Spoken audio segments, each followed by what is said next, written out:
Hello, Raven fans, Oriole fans. Thank you very much for joining us here on the Ravori Sports Podcast for fans like me. Today, we're doing our special series interviews here right around the Super Bowl. Like and subscribe to all of our social media content. So definitely check us out. RavoriSports.company.site if you want Ravens and Orioles merchandise here as well. So definitely check that out.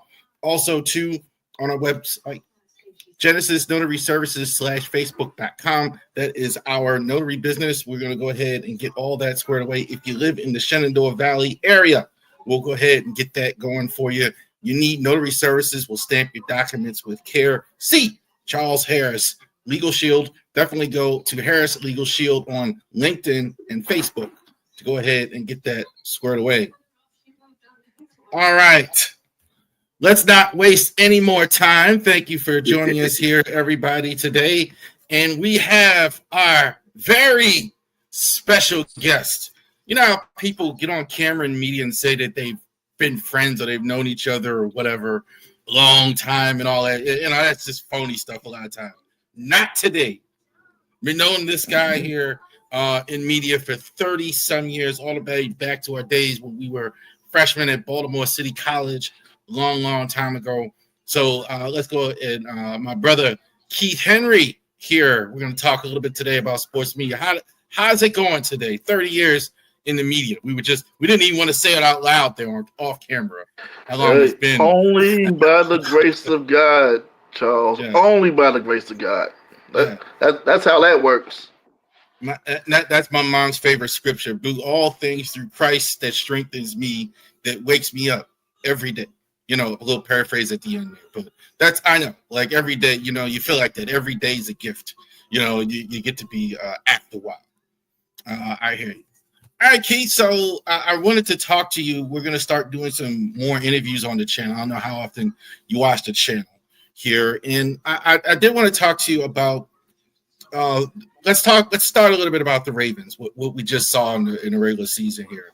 I know you used to follow with the Afro. You used to be the Ravens writer for the Afro-American. The comment I had was game of inches, right? No other explanation. You know, like the movie Any Given Sunday with Jamie Foxx and LL and Al Pacino. Every break of the game, every inch, every foot, fight for the end. I think that's all that happened this year, right at the end, right? Well. And when you get to the playoffs, it's the game of it's about taking care of the football. If you don't take care of the football, you will not win. And when the Ravens turned the ball over 3 times, and the Bills did not, that pretty much sent the Ravens fishing, because in the playoffs you have to take care of the football. You can't fumble it. You can't mess it up. You know the conditions, the weather conditions over there. You know you have to find ways to take care of the football. And the Ravens did not do the job. Buffalo did. They didn't turn the ball over. They ran us over time and time again. And Josh Allen was better than Jackson last week, and that's why they're in Kansas City, and the Ravens are home, wishing they were.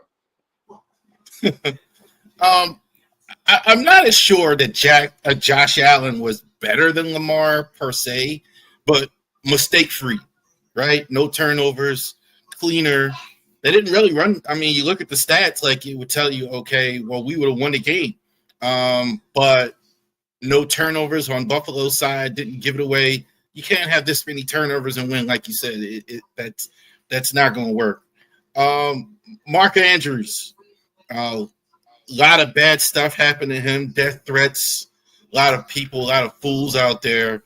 It's not right. It's not right for them to do that at all. Even though I was a little upset about it, but that don't mean you threaten someone's life because of it. That's classless. And the fans that do that, they're classless. They're terrible. I'm in total agreement on that. Like I said on my social media, you come back when you can take care of the football. And I'll see y'all, and I'll see you in August, September. You know, what do you think about him not? Where are you on him not talking to the media? I'd like to hear your take on it. A situation like that. There's some. To be honest, I'm not surprised about that because you had a chance to catch the ball, and unfortunately, it didn't work out for him. And then when he turned the ball over earlier, that didn't help either. So that combined, and just how he felt about that stuff, he didn't want to come into that limelight and talk about it right away because he might have. Because I can't say why myself because I don't know him that well, but you put yourself in his shoes and you make the mistakes that he makes. It's gonna be hard to come out to the media and explain, well, I didn't do this because of this and that. And whatever you say during that time, they may make a meme out of you. They will crucify you, and he already know they're gonna crucify him anyway because of the mistakes. Now imagine saying something on top of it that might not be what you want to say, or something you might regret. You might say something you might regret. Yeah. So I think that's the reason why he stepped back, and I think that I wasn't surprised, and I think that was wise of him. He wanted to get himself together and say what he wanted to say, and he said it a couple days ago. I mean, it's what it is. He made the mistake. You gotta learn from it. You gotta move on. You gotta use that as some sort of strength or something to get yourself together for next season. Because I guarantee you that's what he's doing. That's what he's going to do until next. Get himself together. Those players are going to be in his head forever. Not to mention the rest of ours, as far as the fans are concerned, but it's like three times as tough for Mark, and even for quarterback Jackson, his mistakes. That's going to play in his head a lot too. So they're going to use it as strength and as fuel to get themselves back, and hopefully get themselves back to that spot and overcome it. Okay. So, yeah, I'm kind of both ways on that as well. I think I understand media members that say, well, you shouldn't talk to the media, that you should face the music, whatever. But like I kept thinking about how like when Barkley in the NBA Finals a long time ago, you know how much he likes to talk. After the 93 Finals, he just couldn't bring himself to do it. There are cases where it's just too much. I think that's what it is. I mean, we're still dealing with human beings and everything. So I'll agree with that. What can you say anyway? Yeah, I think you made a great point there. Going forward, John Harbaugh is going to be back next season. I don't know what else you do as I don't really see a move to be made like out there that they can say whatever. I think you just run it back and try again. Do you see a move to be made or anything that they can do to go ahead and change other than the one I keep getting on social media is just fire John Harbaugh or whatever? I mean, other than that, I'm getting those same messages too to fire John Harbaugh. But if you're going to do that, who will you replace him with? you gotta have a solution to those things too. Not just they fire Harbaugh and go la la la and go on with your life, but if you suggest to fire Harbaugh, come up with somebody to replace him. That's gonna help. That's gonna run kind of the same plays and same system as with Jackson as those guys, because it'll be hard to change everything when you get a new coach. It's gonna be hard for the players to understand what needs to be done. As far as changing the offense, changing the defense, because when a new coach means there's going to be some type of change, and some of them may not like it. So why not stay with the same coach in the same system? And it's not Harbaugh's fault. It wasn't. I'm sorry. Sorry to tell the fans. It is not Harbaugh's fault. The players do what they do, and the coaches do what they do. So it was on the players. The players committed 3 turnovers, not the coach. So I'm sorry. Go ahead. Yeah, I'm sorry. Harbaugh needs to stay. Period. So you come up with somebody else that will help them. I kind of agree. Last year, I felt more that was bad coaching in the AFC Championship game. I think he got outmaneuvered by Andy Reid and Spagnuolo, and I just think that was the case. I don't think that was the case this year, as much as some people. KC had a great plan too last year against Jackson, and they executed it. Yeah. That's why they're the champions, and we're not. Yeah, absolutely. That's absolutely right. One last thing here. I'm kind of thinking that the John Harbaugh succession plan is Zach Orr at some point. I think his contract is coming up, and I think he'll probably extend for another 2-3 years, get a mandate, whatever. I think he's going to stick around at least as long as Lamar is playing the way he's playing, and then kind of see it as Zach Orr. Do you see it playing out like that, possibly like where Zach Orr eventually is the guy to take over at some point? I don't know yet. Zach Orr. I had some doubts about him earlier in the season because his defense was not handling business, but then knowing that they had to adjust to what he's doing, and it took them a while to get going. So once they got going, they understood what Orr was asking. They understood the system. They got things right, and they made a run toward the playoffs. But Zach Orr succeeding Harbaugh as a coach, too early to tell for me. Give him another couple of years, and we'll come back to that point. But do you think that's the plan, or at least in pencil? So, yeah. You don't think so? Okay. All right. I don't think so yet.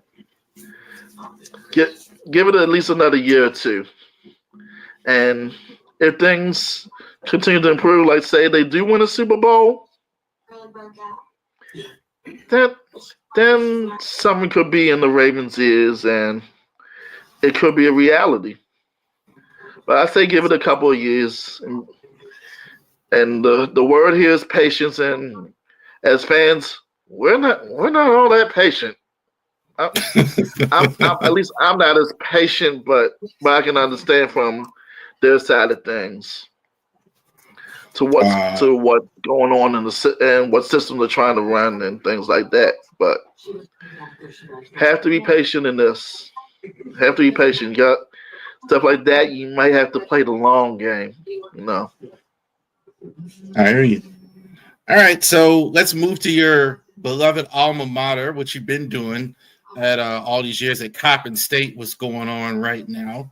HBCU, a lot of changes in HBCU, a lot of more recognition for the coaches and everything. I know, tongue in cheek, how much you like Juan Dixon there. Everybody, the audience is. I'm gonna have to be a little. Yeah, the audience isn't going to catch that. That was a Juan joke. I Dixon and know. I Yeah, didn't exactly get along as yeah, much, yeah. and I will kind of leave it at that. Yeah. I didn't. But We don't have to at, go there, but yeah, I was just kidding. I know how you actually. but the Yeah. new but the new coach right now, it's gonna take him a little while to get things going. Anyway, Coach Stewart, And let's talk about former Larry Copper Stewart. Knight. Yeah, let's talk about Larry Stewart. Larry Stewart was there when we were there, right? When Yes. Coppin was it? Yeah, that was when you actually graduated from Coppin. I actually went to a different school after that. But I can say, is this a job that nobody can do at Coppin State to get to actually win? 3-17. Here's a guy played in the NBA, had a good career as a player, worked with Fang Mitchell. Is it possible at Coppin? Because this is some of the things that Deion Sanders was talking about, which HBCUs, all the challenges they have to actually have any success. Women are doing better, I see there, but men, rough guy. When, women are doing a little better, but I'll talk about them later. But as for as for the men, it's going to take a couple of years for Coach Stewart to get his guys in there and to get his system running. So I would say 4 years. Again, it's a patience thing with running the program, and especially with the new things going on and the NIL things. It's going to take a little while to get his get things going in his direction. So it may take about another 2-3 years, I would say, and to get his players in, get his system in, and get things going. So it's not like he's going to be favored to win the MEAC, and they weren't favored to win the. They are not favored to win the MEAC. They were picked close, either next to last to finish that in the MEAC. But and plus right now he's had a few injuries on the squad right now that that's kind of hampering the team and what's going on. We had a couple folks one guy hurt at Howard a couple weeks ago during that game, and even today I wasn't able to make it to the Morgan game, even though the men came up short against Morgan. But injuries are wreaking havoc with his squad right now, and sometimes you gotta go with what you have that will try to help you win. But it's going to be a while on the men's side. It's going to be a little while. But I'm not sure how doable it is at Coppin, honestly, as much as I would like to see it. You and I were there at the height of it when how hot was the campus when they actually won that game in the tournament against Texas, right? Against South Carolina, right? Almost won the second game. It was electric. And it's hard, man. You got to play all these road games. You don't have the money. Even more now with the NIL, it's more pronounced. And that nasty portal. The portal plays into it too, as much as we might not like to admit that. But the portal plays into it too. It's like it depends on the person and how comfortable they are with the squad and whether they get playing time or not. There's a variety of reasons why that folk will want to go into the portal after this, or they might not want to go to the portal. And it makes the job of a coach that much harder right now, even with NIL or some part of the lack of it. It's making the coach's job very, very tough, and I can empathize with that. I'm trying to get that word correct. Will that ever be a thing there where they can get some of the NIL? I don't know. I know Coppin really doesn't have, to my knowledge, any real famous, wealthy, to my knowledge. And Coppin not the only one. It's like the MEAC, and if you're not in a Power Four conference or high middle or one of those high middle, like top 10 conference, NIL is going to be very tough for you to get because Coppin's a small school.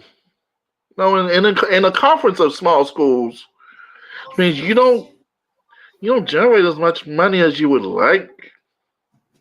No, if let's say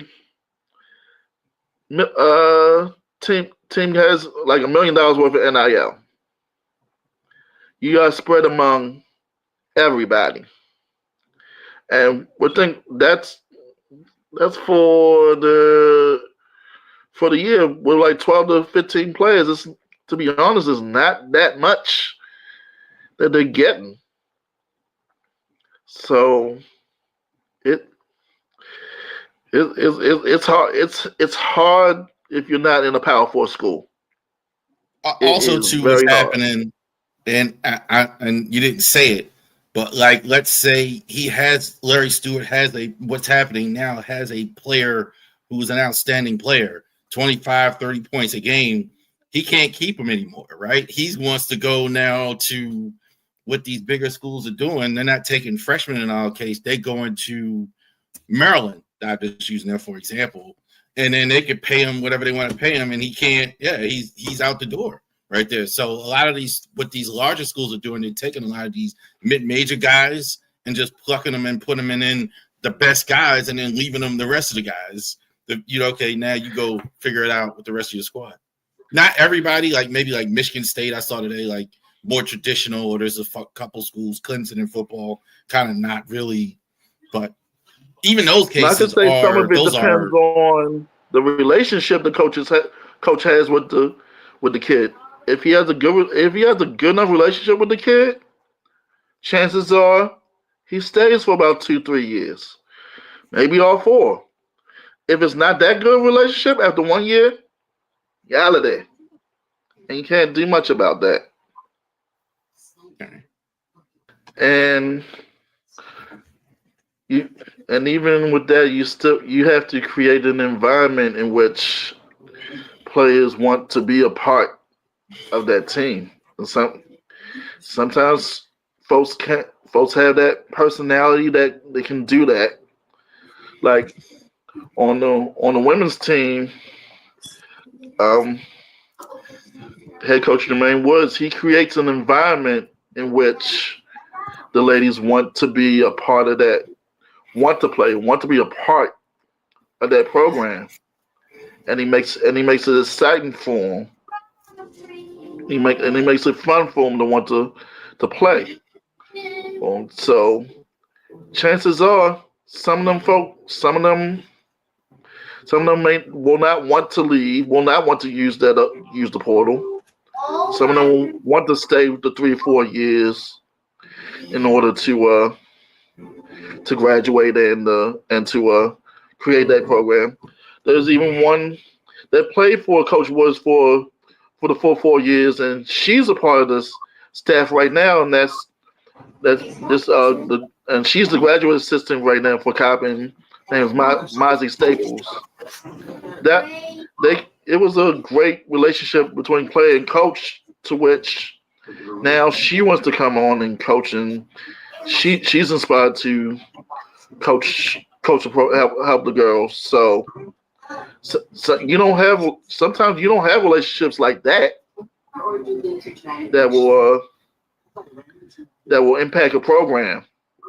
And I think this is the biggest time for women's ball I can ever remember, Keith. Look, and I was going to ask you about the Woods, Coach Woods there, winning record there. Last year they had the largest crowd they ever had when they had LSU come in. I can't remember a time where a Coppin game had that type of attendance. There's definitely an excitement there. that's never been there before for women's basketball and Coppin basketball in general. What's the difference? Why are we seeing him have more success than it is on the men's side? Coach Outside of Woods just the relationships, like you just mentioned. The number one thing is the relationship he has with his kids. And number two, he's not afraid to play the tough teams and to try to ask the teams to come to Coppin and play them. Like this year, he asked Arizona State to come in, play him, and they beat Arizona State. And that would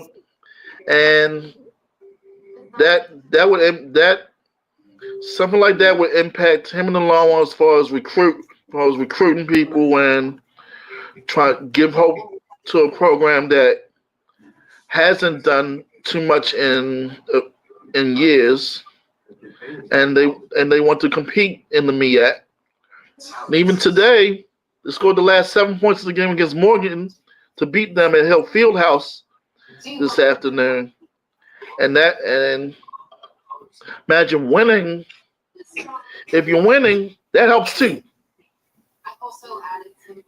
And they're 12-9 right now. 12-9 overall, 3-2 in the MEAC, and they're in the right there, top three, top four in the conference right now, trying to compete with the Norfolk States and the Howards, trying to get into the NCAA tournament. You gotta be able to get the people that can compete, and he's doing that right now, and the close relationship with the athletic director trying to help him further the program. I mean, things are going along pretty well with women's basketball right now, and the key is the relationships and making things work behind the scenes. And it's tough as a coach to make things work behind the scenes, but in order to have a successful program, you gotta find a way to run it behind the scenes and in front. You have to do it in order to compete in this conference. Have you met Angel Reese? Indirectly. I know she was indirect. Like you haven't. I mean, not know her, but I mean, have you met her? Because I know she was there when LSU played last year. I mean, I don't have a personal relationship with her, but I've known her family. There was a young lady that played for Coppin State named Christy Webb. She played at Coppin years ago, and she's in the family with Angel. So I know them, but I don't know Angel that well. Yeah. That's kind of like the transition I want to make to what I want to talk about with you as well. Like you see Angel Reese in the WNBA blowing up more than ever. You're seeing a real shift. What's going on in media in general? Because you definitely came up the traditional way, right? Get a job at a paper, do an internship, everything. I did all those things. I actually didn't have a career like you. Like I said, you've been at it like for a long time. I actually worked at the Afro-American Baltimore Tile, all that fun stuff. Like where are we with that? Like right now in the sports media landscape, how does it look to you?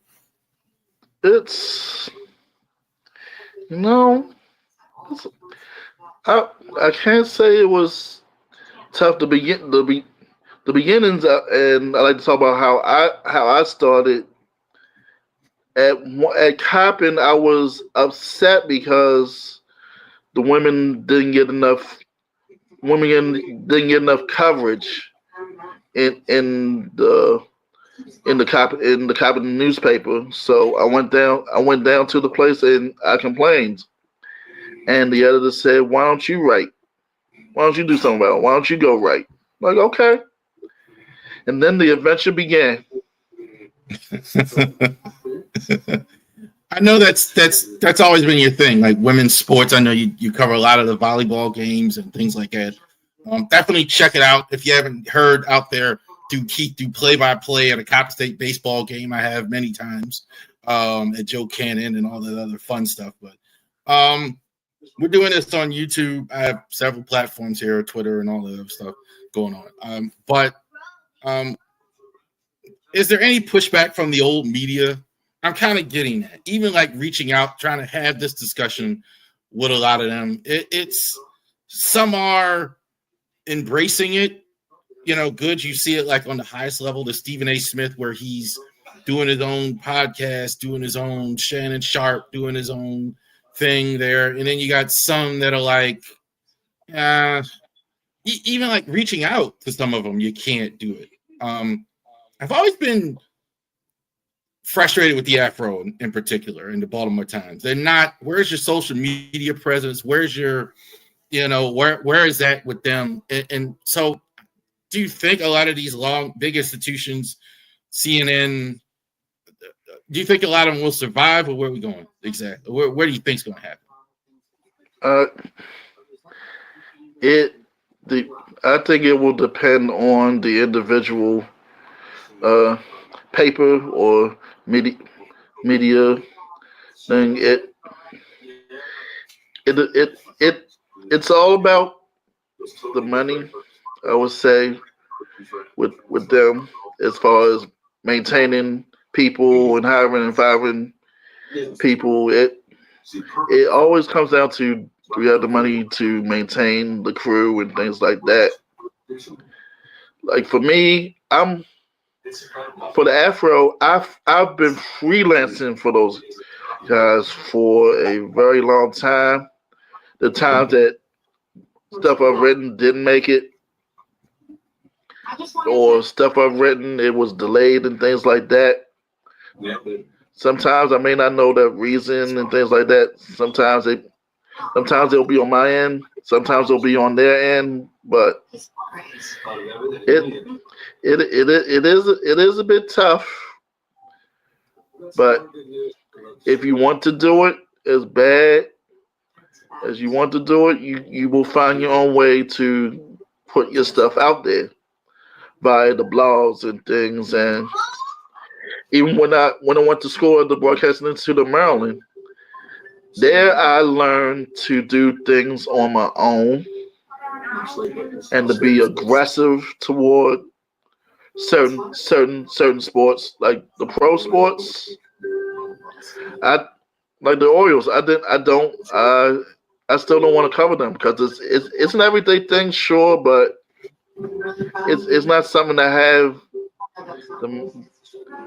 that I would say I have a certain approach to. The Orioles, you have to have a certain approach to cover them. The Ravens, it was a weekly thing, which I didn't mind doing. It's something I think that would help, that I did that helped me in my career. That puts stuff on my resume and things like that. But if it's something you want to do, get out there and do it. What's stopping you? They can only say no. So right. At the end, it's on us. We can't depend on these big boys to help you sometimes, but sometimes you're gonna have to put yourself out there, and that's why you have the YouTube and the Instagram and things like that. And that's my reason for using that. And at one point, I didn't want to use the Twitter, or we call it the X. Right. If you want to get yourself out there, you gotta embrace this. You gotta embrace it. As far as social media, you have to embrace it. You have to use it to. What is it? Can I go to bed at 9:30? Yes. She asked me about bedtime. That's my daughter. I think I agree with you, like to that extent. I think it's the first thing you said is the biggest thing. It depends on the person. It depends on the individual. And I don't want you to say or do anything at Afro and mess them up or mess up people. I don't want to do that. I'm not going to roll like that. But I do think like I would like to see some of these because I'd like to see them continue, brother. I really would. I really would like to see some of these institutions really get themselves in a position where where I'm reading your articles every week about the Coppin ladies basketball team and the MEAC and all that stuff, and it's just like just from me, my standpoint, it's a little frustrating. I think they could do a little bit more as well because I'm smashing all platforms, man. Like I'm all here. We're on YouTube. This is going to go up on Rumble, Twitter, Twitch channel. I have my own page, so and that's just really like I don't have a staff really, like a big staff or anything like that. So I like to see it, like especially for a lot of these, because I think there is a lot that I've learned over the years from them, watching them, etc. And in particular, I love doing the colleges because there's a potential story for every person on the team. And if it interests you enough, you can go ahead and put this story out there. You never know what it could do for you or what it could do for that person you're doing the story about. And that's something I'm going to need to focus on a little more, to be honest, to write about, to not just to write about the person, just to talk. There are people on the team I'd love to talk to about how they get started and what's going on and how it can impact not just their life, but the life of others. So I feel it's about the individual. You want to do something about the individual and make an impact. That's something I'm gonna need to do a lot more. That kind of goes into my last one of my other points with that. What would you like to do that you haven't done yet? Like you've been on, I know you've been on the beat for 30 years, and I think you said it about especially like the Orioles. It's not something I think nowadays in this space. I'm doing Orioles, Ravens, Terps, in part because not just because it's Baltimore Sports Podcast. It's who I've always been. Feel me? You're doing it. You do things that that's what I would tell him. I do things that's close to your heart. So what's on your heart now that you want to go forward and do that you're looking to do going forward? Well, to be honest, I've done it. I've coached at City for 27 years. I've helped coach girls volleyball and at one point girls badminton. I wanted to make an impact. I wanted to come back and make an impact on them because they introduced me to sports, and it just coaching folks kind of excites me, and it inspires people, to do something positive in their lives. So I've done that for 27 years before I decided to retire and hang it up. But why'd you retire? If you can say, how much you can say. It got to be a little much for me as far as in one day, I would say I'd say in one particular day I worked the morning shift. Then after that, straight to volleyball practice. Then having to go cover a game at Coppin or at Morgan.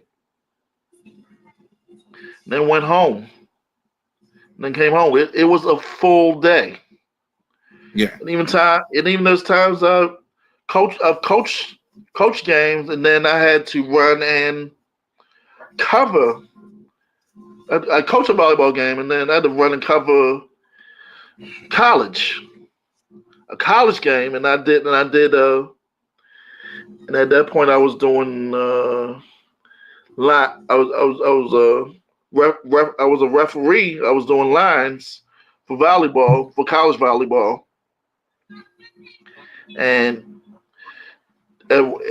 I enjoyed it. But when you do that repeatedly, it can kind of wear you down.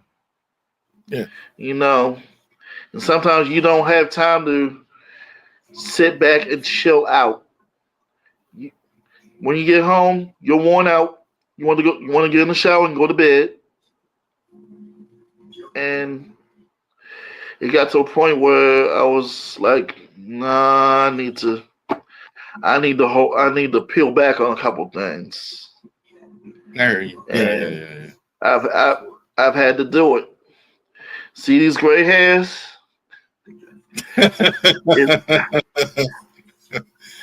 I've earned it. I'll tell you that. I've got it. We're the same. We're the same age. I think maybe like a half a year younger than you. I think I'm not quite at the 5-0 yet, but it's getting it. It's coming soon, there, brother.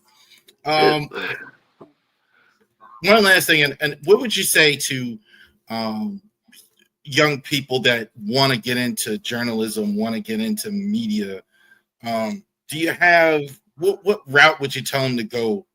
I'm sure you've been asked that question over the years. What route would you tell them to go if they're watching this and they want to be, have do what you've done over the years? I'll tell you what a couple others have told me. If you have a favorite person to watch on TV, as far as a broadcaster, watch him. Not just watch him, just take notes on what he does and things like that. You don't want to emulate them like direct copy, but you want to understand why he or she does what she does and try to handle business. And relationships are important. Relationships are so important. In this industry, if you burn a bridge, you're done. So, what relationships you make sure it's good. Make sure you learn from them. And make sure that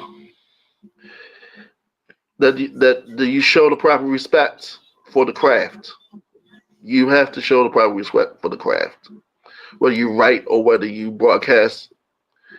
Find someone that can be a mentor. Call them or email them. You got the emails right there. Use it. Talk to them. They're human, just like everybody else. They can get a chance to talk to you. Perfect. If not, may not be that person you want. So don't be afraid to contact them. Just don't. Would you tell somebody? Don't be a psycho though. Would you tell somebody to get a journalism degree nowadays? Is it worth it to go do it? Wow. I say I'll answer it first. I say no. If it's a lot of money, I mean, at a Coppin State actually would be a place. I'm not saying that because you went there and I went there. It's inexpensive, right? For the most part. You're not losing your whole life doing it. I don't know how valuable that is. All the skill sets you said, of course, but not. What would you tell a young person? If you had a son, daughter, what would you tell them if they were asking you? Dude, if somebody inspires you, go after it. Just don't make it a guide. Don't make it over God. You don't want to do that because that will hurt you later on. But contact others that inspire you and let them help you along the way. And also, there's something called the Baltimore Association of Black Journalists. Go to babj.org and they will explain a lot to you about trying to get into journalism. There's gonna be some programs they'll tell you about that will help you along the way. But you got to make it work. You can do everything you want, everything as far as the advice and things like that. But sometimes there's gonna come a point where you got to make it work. Is it easier or You harder? have to make it work. Would you say it's If easier you or want it harder? that bad, you gotta show it. Because there's about 20, 30 people that want to do what you do. You gotta find a way to differentiate yourself from the rest. Right. And that's something you gotta think about going to the industry like this. If you're not self-driven, you're in trouble. Yeah. Well, I'll tell you, if you're not self-driven, do not get into journalism. Do not. Please don't. I hear you. All right. How can we find you going forward? Tell everybody out there how we get to find you and keep up with the latest with the cop and with the Eagles and the MEAC and all the other stuff that you do. The best way, to be honest, and I'm really tough with the Instagrams and things like that. But you can contact me on Instagram at Keith K. Henry 77. You could email me at Keith K. Henry 77 at gmail.com if you have any questions or any leads. I'm looking for a digital content producer position around stationed somewhere around the country. So they can email me at keithkhenry77 at gmail.com if they have a lead or something like that. Or if you want to talk to me, you can do that. That's probably one of the best ways to contact me. All right. And we're going to link that down in the description box here where you could go ahead and check out Keith, all of his social media platforms, and definitely check it out. And as good of a person as I've ever met, and I'm not just saying that because I'm okay, just as good of a man, a kind man as you're ever going to meet. Especially in journalism, it's hard to find sometimes, man. Some of these guys are slick. You quote scripture when we came on, so that doesn't always work like that. But I want to thank you. Thank you very much for coming on. Anything else you want to tell the people before we get out of here? Seek God first in whatever you want to do. Seek God first, and let Him lead you. If you don't, it's just pointless in your life. So seek God first before you do anything. Told y'all. See, I told you. There you go, dropping the wisdom and knowledge right there. Thank you, Keith, for joining us here. Enjoy the Super Bowl, all of you guys. Thank you for joining us here on our special version of the Ravori Sports Podcast here. Like and subscribe to all of our social media platforms. And again, Keith's information will be down in the description box. Thank you, guys. Before we leave, I do have a question for you. I have a question for you. Me? Which would you want to see first? A Ravens Commanders Super Bowl or an Orioles Nationals World Series? Which can we see first? Which would you want to see first? And which will happen first, do you think? And why? Okay, you're interviewing me now. Well, to be clear, we're airing this. We're airing this after the championship game. So I don't think we're going to get a Ravens Commanders this year. Which would I like to see first? More personally, I don't care if the Commanders and Nats are there, to be totally honest, at all. I don't care. I like to see the Orioles win a World Series. I like to see the Ravens win the Super Bowl. Of the two, I have a little bit more for the Commanders because I grew up rooting for the Redskins. I'm a big fan of Dexter Manley and Charles Mann and Mark Mosley and those guys personally. So it wouldn't be the same as the Ravens, but there's a little bit of that in there as well. But I don't really follow them like in terms of like rooting for them and anything like that. I'm here in the area, so I'm surrounded by a lot of them, but I'm not a particular fan. Of the two, I would say that the Nets, I don't really. They're not one way or the other as far as that goes. Even though baseball is one of my favorite sports. And I'm going to try to answer my own question. I would love to see a Ravens Commanders Super Bowl because that would drive the DMV Baltimore area nuts. And I want to see that something like that leading up to a possible Super Bowl matchup. Unfortunately, the Ravens didn't handle business the way they're supposed to, so that dream is over for this year. Maybe next year or 2 years, especially Jaden Daniels doing what he's doing. I never would have thought that the Commanders would be in and the Ravens are eliminated. I'm shocked. Jaden Daniels is the real deal. This guy's the best quarterback in the NFC, I think, for years to come. He's sensational, period. And that's why they're there. There's no other reason. No other reason. They're there. I'm just wondering if they can take out the Eagles this time. Guess we'll find out when it happens. All right, brother. All right. Well, thank you very much, sir. And again, since my outro was interrupted with a question again, definitely check Keith out on all of his social media platforms as well, especially on Instagram. Listen to him do play-by-play at a baseball game. It's outstanding. You got to definitely check it out. Thank you very much for joining us, and you enjoy the Super Bowl, and have a good day. You too. Thanks a lot, and